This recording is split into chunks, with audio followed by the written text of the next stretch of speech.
All right. Let's see if we're all good to go. Let's see if we're all live. I see good old 25 of you guys waiting so far, so that's nothing too bad, nothing to shake a stick at. Let me see. All right, cool. Now, as stated previously, it's the start of a new month. It's May. Website is looking really good on the back end. We're looking forward to getting that implemented. I think you guys are going to like it a lot. But as stated at the start of April, stuff will be going behind the paywall. And sadly, I was, or not sadly, I just had a baptism for my partner that I had to be at last weekend, so I wasn't able to go live. But this is the slow start, the slow creepage towards moving all of these shows behind the paywall. So I'll be here for around 10 minutes and then I will end the stream. And then for those of you already in the Discord and stuff, you guys can join me on a separate link and we will go through and answer everything in as in depth as possible.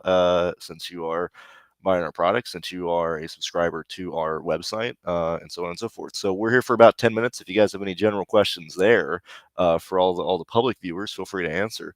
But yeah, we're gonna start slowly migrating them behind the paywall, at least for the next couple weeks. I'll be here live for about 10, 15 minutes, and then going behind the paywall and stuff like that.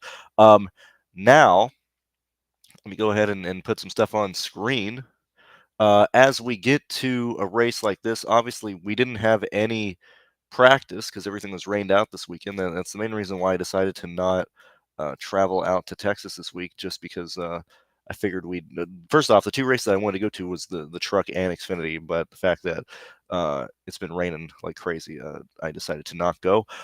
As stated, if you want to have access to the premium show, if you want to have access to any of the great tools that we have here, these are our prices. And yet again, you might be asking, why is the TrueDFS NASCAR package $40? I went ahead and uploaded the video talking about all the tools we have, and that pretty much explains why.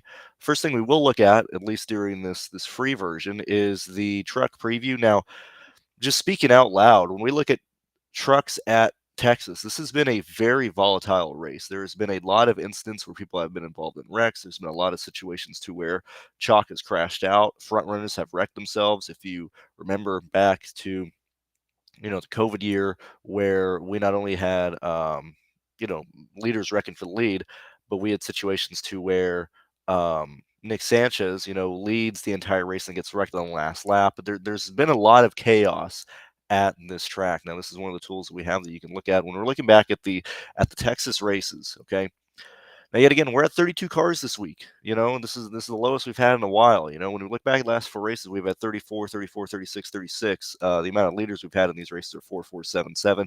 Cautions 7, 12, 7, and 6. Okay. The amount of cars in the lead lap at the end of these races have been 17, 15, 26, and 13. Okay. When we look at crash DNFs, 6, 7, 2, 3, mechanical DNFs, 0, 2, 1, 1. Okay. So, this can go, really two directions. Now this has been in situations where we have had qualifying. Okay. In the situation that, in the most recent race in 2021, where we didn't have qualifying, we did have 13 cars in the lead lap with 6 cautions. Okay. Um, when we look at the analysis of similar racetracks in terms of guys leading. Okay, the reason why this is so, let me zoom in at least a little bit, because I do forget I'm on a gigantic monitor over here.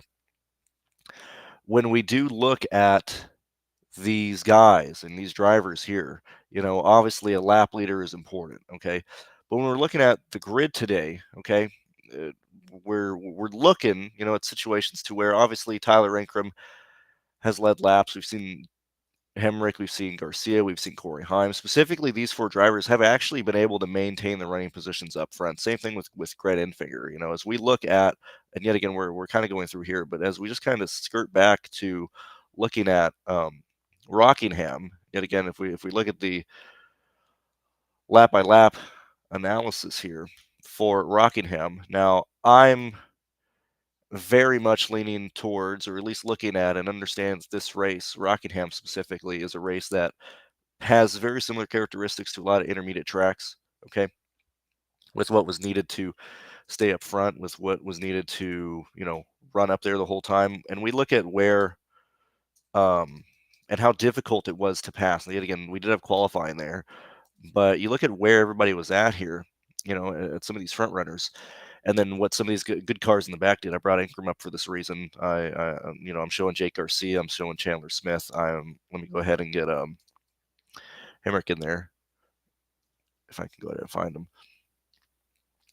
Like these guys are able to maintain their positions when they start up front. Okay, the fact that we have Ankrum, Hemrick, Garcia, and Corey Heim up here. Obviously, these are probably your front runners to lead laps. We look at Grant Enfinger as well, and yet again, I'm using this more as an example to illustrate or how you can use this tool to see, potentially where people should end up being and should end up running, and so on and so forth. Especially when we're looking at a lap leader.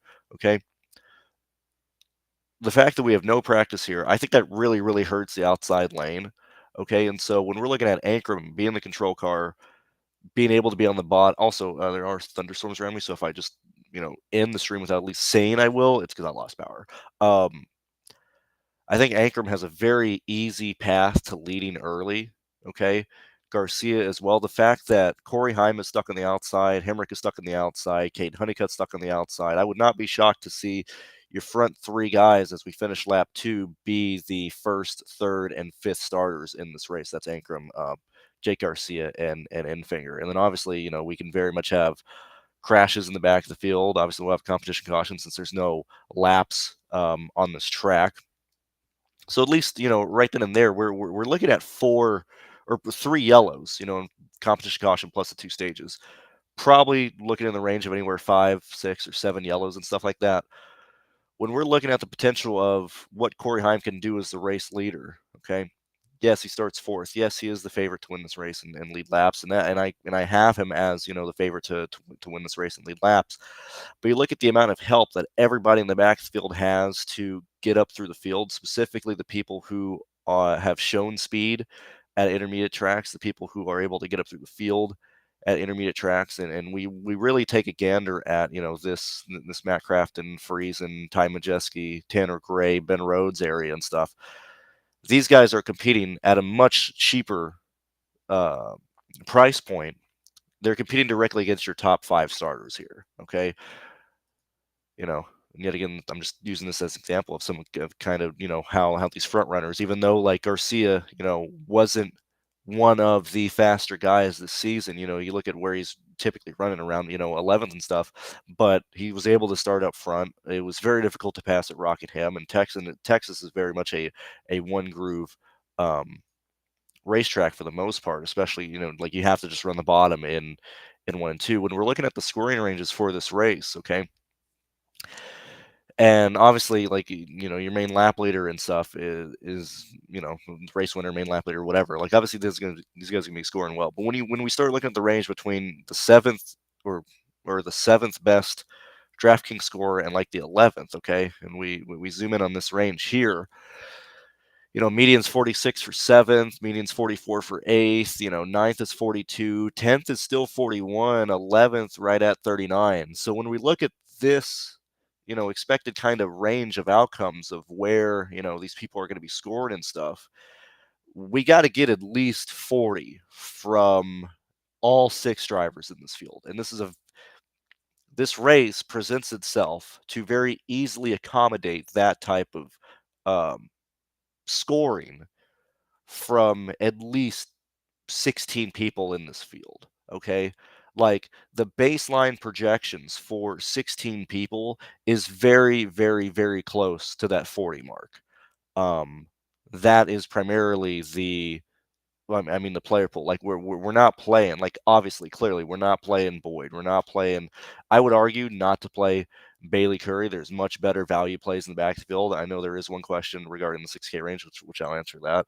When we're looking at the 6K range specifically, you have Jack Wood, Connor Mozak, um, you know, Andres, Bailey Curry, but you have Stephen Parsons, you have Matt Mills, you have Luke. Okay, when we're looking at, let me go ahead and bring this up on this side here. When we're looking at the 6K range, okay, and you look at where people are typically running, yet again, we'll even, kind of go back, same thing to have an idea of where these people are running or how they're doing and stuff, I want to go ahead and look at Vegas. We can look at Las Vegas, Homestead, Rockingham. Those are pretty much your three guys. We can either you can either look at it two ways. One, we can go ahead and look at Las Vegas and Homestead, which fuck it, we're gonna do that for the 6K range, and then we're gonna go ahead and look at the truck dashboard one last time for speed ranking. But when we're looking at Las Vegas, okay, and we're looking at where which Luke may not have even ran at Vegas. Let's see if it's in the 66. Who is listed here? Oops. So here's Luke. Here is, let's get, Parsons wasn't there. And I ideally want to get the actual driver. Here, where's the other? Matt Mills. Matt Mills is the other one. Okay, so we're looking at Matt Mills. We're comparing them with Andres did not. No, he did run this one. We're comparing him also to Bailey Curry. So if we look at these four drivers and stuff, okay. Now, obviously at Vegas, these guys started similar. Obviously, Andre started in the top 15 and stuff, and they all have pretty similar outcomes. They're all running pretty similar in this race, okay. If we're all lining up pretty similar, let me make sure this is on the screen. If we're lining up pretty similar, obviously, Matt Mills finishes 16th, 17th is Andre, 18th is Bailey Curry. 66, loses positions late in this run at the end of Las Vegas, okay. If we go ahead and look at the Homestead race and compare these cars again, oops, and it's probably going to be 66 again. We look at Mills, we look at Bailey Curry, which Bailey Curry may not have been in this race. We look at, actually, let's go ahead and see.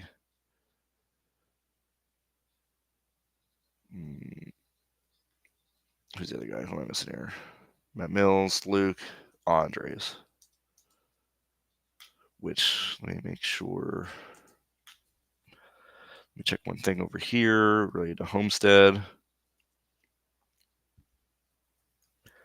Yet again, these are some of the tools, obviously that's even some. I think this is by far probably the most useful tool that we have on this site. Let me see. Yeah, who am I missing here? Yeah, Bailey Curry did not run this race, if I'm not mistaken. No, he did. No, he did not.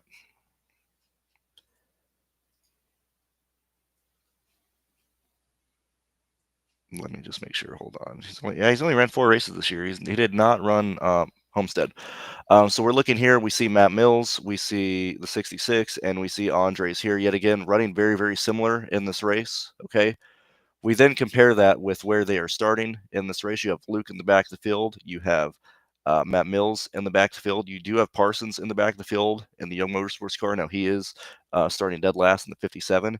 You then compare that with where Bailey Curry is starting, with where Andres is starting, with where Jack Wood is starting.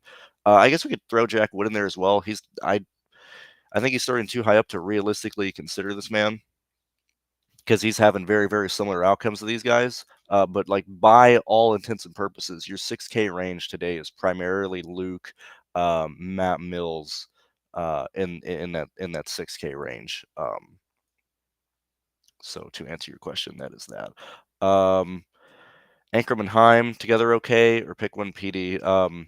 In terms of potentially getting laps led and fast laps. Now, honestly, I know we're coming off of Talladega, but I'm gonna probably end this portion of the video with saying that if Heim doesn't run away with the race, I would envision that we have a lot of guys flipping laps and stuff. And so in situations where I'm chasing Tyler Ankrum and Daniel Hemrick, I'm also doing a full 20 for this, for what it's worth. I'm actually not playing Corey Heim in it. That's how I'm approaching it, or at least, publicly or whatever. Yet again, we're going behind the paywall. If you are a part of the TrueDFS Discord, it'll be linking the Discord and stuff. And yeah, that's mainly it. I don't care if there's 3 of you guys there. I don't care if there's 20 of you guys there. We'll go through. We'll look at what SaberSim is building. We'll look at what my stuff is building specifically, and break down potentially popular builds, popular lineups, and try and understand where the field is going to go and so on and so forth. So if you are interested in that, do join us in link description, TrueDFS, and then join any of the memberships to get access to the Discord. Past that, I will see you guys tomorrow. And yeah, thanks for being here. Everything behind the paywall from here on out, or at least in this video. For those that are just joining, I'm only gonna be doing like 10 minutes free on YouTube going forward. I'll see you guys in the private show. See you. Bye bye. Thank you for being here. See you.